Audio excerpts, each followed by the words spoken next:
श्री शिवाय नमस्तोभ्यम। 5 नवंबर बुधवार, कार्तिक पूर्णिमा, देव दीपावली का दिन। इस दिन आपको करने हैं ये विशेष उपाय संतान प्राप्ति, लक्ष्मी प्राप्ति, धन प्राप्ति और पूरे परिवार की खुशियों के लिए। सबसे पहला उपाय है 5 दीपक वाला उपाय। ये 5 दीप आपको आज प्रज्वलित करने हैं। वीडियो लाइक, चैनल सब्सक्राइब करके शेयर करना। तो ये 5 दीप आपको कहाँ प्रज्वलित करने हैं और कैसे प्रज्वलित करने हैं। आपके घर से 5 दीप आपको लेकर निकलने हैं और ये 5 दीप में से पहला दीप आपको प्रज्वलित करना है किसी भी वृक्ष के नीचे। और किसी भी वृक्ष में से कौन सा वृक्ष, या तो बेलपत्र या आंवला या पीपल या वट वृक्ष, ये वृक्ष में से किसी भी एक वृक्ष के नीचे आपको दीप प्रज्वलित करना है अपनी कामना करते हुए। दूसरा जो दीप आप प्रज्वलित करोगे वो करोगे भगवान शंकर के मंदिर में। कहाँ पर? शिव जी के मंदिर में, शिव जी के सम्मुख में प्रज्वलित करना। तीसरा जो दीप आप प्रज्वलित करोगे वो करोगे आपका जो घर है उस घर के मुख्य द्वार पर। कहाँ पर? मुख्य द्वार पर आपको प्रज्वलित करना है। चौथा जो दीप आप प्रज्वलित करोगे वो करोगे किसी कुएं के पास, किसी तालाब के पास, किसी बावड़ी के पास। यदि ये ना हो आपके आसपास में तो आपके ही घर में किसी पात्र में जल भरकर आपको उस जल के पास में, जल के पात्र के पास में ये दीप रख देना है। और पांचवा दीप आपके घर का जो तुलसी का क्यारा है उसके पास में आपको एक दीप प्रज्वलित करना है। ये 5 दीप आज इन 5 विशेष स्थानों पर देव दीपावली के दिन प्रज्वलित करने हैं आपकी कामना पूरी करने के लिए और धन प्राप्ति के लिए। यदि आप 5 अलग अलग स्थान पर ना जा सको तो यही 5 दीप लेना और 5 दीपकों को लेकर आपको सबसे पहले तो आपके घर का जो मंदिर है वहीं पर प्रज्वलित करना है और भगवान शंकर और माँ आद्य शक्ति का स्मरण करना है, शिव पार्वती का स्मरण करना है।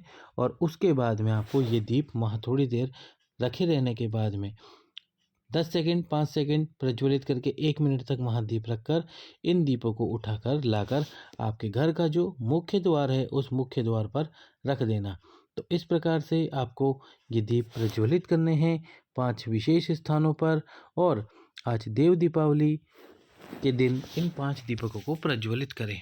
दूसरा जो उपाय है वो है धन प्राप्ति के लिए शहद वाला उपाय। संतान प्राप्ति के लिए यदि आप उपाय करना चाहते हैं तो आपको यही 5 दीप प्रज्वलित करने होंगे संतान प्राप्ति के लिए। संतान प्राप्ति के लिए 5 दीप प्रज्वलित करो और ये 5 दीप भी संतान प्राप्ति के लिए वैसे ही प्रज्वलित करने हैं जैसे कि पहला दीप शिव मंदिर में, जैसे कि पहला दीप वृक्ष के नीचे, शिव मंदिर में, किसी नदी, कुएं, तालाब, बावड़ी के पास में, आपके घर के तुलसी के क्यारे के पास में और आपके घर का जो मुख्य द्वार है उस मुख्य द्वार से थोड़ा बाहर की तरफ। ये 5 दीप आपको संतान प्राप्ति के लिए भी इसी प्रकार से प्रज्वलित करने हैं जिस प्रकार से धन प्राप्ति के लिए करने हैं। तो ये 5 दीप संतान के लिए। और यदि आप ये 5 स्थान पर ना जा सको तो फिर मंदिर में, आपके घर के मंदिर के वहाँ दीप प्रज्वलित करके अपने घर के मुख्य द्वार पर रख देना। इस प्रकार से करना। दूसरा जो उपाय है तो देव दीपावली के दिन एक पान के पत्ते पर, पान का एक पत्ता लेना, उस पर थोड़ा सा शहद रखकर माता लक्ष्मी को समर्पित करना, यानी माता लक्ष्मी के सम्मुख में रखना शहद रखकर। और थोड़ा सा शहद एक पुष्प में लगाकर भगवान शंकर को समर्पित करना। देव दीपावली के दिन शहद वाला ये उपाय यदि आप करते हो, एक पान के पत्ते पर थोड़ा सा शहद रखकर शिव माता लक्ष्मी को समर्पित करते हो और एक फूल पर थोड़ा सा शहद लगा के शिव जी को समर्पित करते हो प्रदोष काल में, तो आपके जीवन में जो धन से संबंधित समस्याएं चल रही है वह धीमे धीमे समाप्त होती जाएगी। और आपको इंतजार करना होगा अगले साल यानी कि अगले वर्ष जो देव दीपावली आएगी तब तक का।